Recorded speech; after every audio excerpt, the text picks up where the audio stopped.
So hello everyone and welcome. I'm Binh, and I want to share the topic is the crowdsourcing methodologies to measure algorithmic bias in black box system, and the case study we did with the COVID related search. So this is a topic I do as the thesis of my master degree. So this is my first time to present in such a conference like this. So hope it's okay. Okay, so the motivation from this is whenever during the COVID time, there's when the first vaccine COVID comes out, I guess everyone here has been at least once thinking about these questions in your mind. And me too, I was the same. I always remember one night when I was sit down in my own comfort little office at home, and my family from Vietnam calling, and in the end, this was an argument like, should I get vaccinated, should I not get vaccinated? And in fact, even I already made up my mind that I should get vaccinated. I still try to type this question and see what are others thinking about it. All right.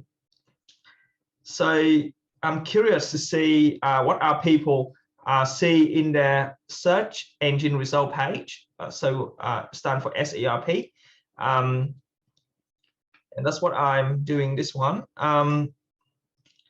So the first research questions we want to see is, do different users get the same search result? And I think most importantly, how much difference? The second research question is, do results vary between the positive and negative query formulations? For example, on the left, you can see usually we search in a positive way, should I get vaccinated for COVID? But what if you search in the negative form in terms of, should I avoid? Should I avoid vaccination? Should I not doing this, not doing that? And the methodologies we are using here is we are using the crowdsourcing platform to audit a web search engine. So we use Amazon Mechanical Turk. How it works is we, as a requester, we publish the micro task, what called human intelligent task. They stand for HITS, that's just the term they use. And it means that we are giving out a task, and the task will be solved by the crowd workers. And the crowd workers is people out there who choose to carry the task at their convenience, at the price they see fit their effort. So this is the user face, exactly what the workers see when they accepting our task. We try to assume that people would not do the task. They try to as quick as they can so they can earn the money, and that's it. So we don't want to get any technical barrier to make them struggle. So we design the user interface as simple as possible. So as soon as they're accepting the task, they will see a very simple user interface. We even, just in case, we put in video instructions on the bottom right corner. And as the participation, as the crowd worker, what the step you need to do are simple. You need to go to your browser and search for the terms that we are provided. For example, should I get vaccinated? And then they download the whole result as an HTML file, and then they will upload that HTML file back to our web app. And as soon as they upload it, before we actually store it, we remove all the personal information. For example, when you log into Google, you always see your avatars on the top right and the email address there. Our system will try to remove all of that. So make sure the submissions is totally anonymous, protected by privacy. And we try to, for each worker, we require them to submit 10 search results for 10 different queries, and we split them into five different pairs, positive and negative, right, and all related to COVID, all the topic that are around COVID time. Of course, getting flu shot, not getting flu shot is still irrelevant. So the way we set up the task is we give our $1.2 per task, and each of them have to do 10 queries. Each participant can only do one task. We try to do our sample on 50 participants, And when we measure the time they take through our web app, it takes average time one workers 23 minutes, 30 seconds. When we give out all the 50 tasks out there for the crowd to solve it, actually one result come back invalid. So we take another day to fix the incorrect submissions. And before they can start the submit all the queries, they have to answer a few pre-questionnaire questions so we can know a little bit about the background of those who do it, like the age, the gender, the country of origins. As you can see here on the right, majority of participants are United States. My assumption is just because by the time we published the task on Amazon Mechanical Turk, it was the perfect time zone for people in US. But it could be because of the majority of demographics of crowd worker in Amazon Mechanical Turk is mainly US people and India. So that could be the reason why majority result we see our people come from US. So the two algorithm we use here is the rank bias overlap, which is non-conj, top-weighted and incomplete rank list. And then the second one, we try to use Jacker similarities to compare overlap items in two sets. It does not consider ranking position. It's only measure the conjointness. So how the result we see in here.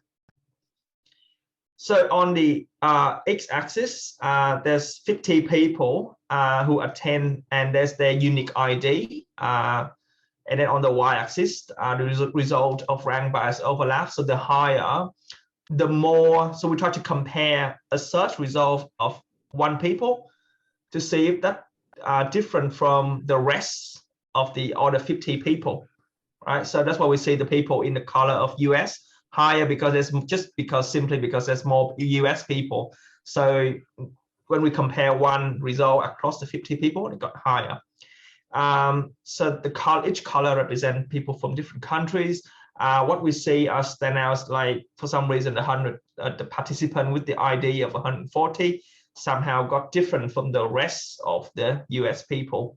That's what we see the difference. When we comparing with the Jacker similarity, we see the same result. So it's Jacker similarity. So again, we don't compare based on the ranking of the search result, just different in terms of the result they see. Another things we do is we compare if one people see the difference between the positive and the negative result. And we can see here's the 5 pair that we get the result. So in the first pair of should I get tested for COVID or should I not get it for COVID, we see so there are more similarities. So the higher you see, the more similarity they get between the positive and negative. For the pair number 2, it's quite interesting here. Just highlighted, see easier. More people in US got a higher similarity in their positive and negative comparing to the rest of the world. Right, so there's some interesting results in here. Another thing we look at, but I didn't put that into my paper. It's very interesting to see, for example, how much quality people see in their informations, search result, in their search result, and because of the advice related to COVID is also related very closely to our health. So therefore, I want to see how much information that's come from the government, which we, at that time, we think that the government information is the more trusted source and the most official, more quality. So I just check on those results that have the .gov. So and here's the result. So in here, we want to see the proportion of each result of .gov domain across all our search queries. And interestingly, in most of our pair, we see a higher proportions of .gov domain, with exception in pair number 4, which is should I wear face mask, should I not wear face mask? Remember that time still also really a controversial topic.